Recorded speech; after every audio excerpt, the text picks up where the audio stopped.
constructions anarchiques sur les projets d'aménagement des routes secondaires. Certaines d'entre elles sont parfois complètement érigées sur les tracés des routes.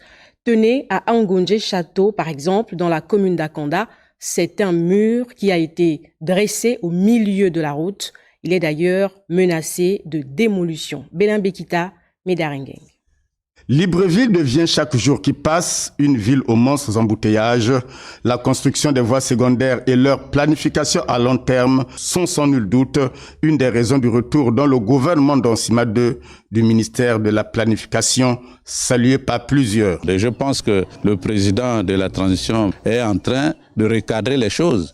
La planification dans un pays, c'est une très bonne chose et nous pensons que les projets qui ont été oubliés certainement reprendront et dans le cadre d'une planification, et c'est ce que beaucoup de Gabonais souhaitaient. Prouvée par les uns, cette vision peine à prendre forme, entre autres, par certains comportements aux antipodes du vivre ensemble. Il faut que l'on dise aux populations que ce n'est pas tout espace apparemment libre qui peut être occupé pour construire une maison. L'État gabonais, l'administration fait des projections d'aménagement et d'occupation des terrains.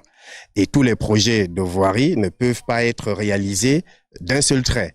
L'État réalise des projets de construction de voies progressivement. Les voies sont projetées et réalisées au moment opportun. Une chose est sûre, les autorités de la transition ont du pain sur la planche entre individus propriétaires de plusieurs hectares de terrain dans des zones déclarées d'utilité publique, des murs qui poussent nuitamment sur des tracés de routes projetés.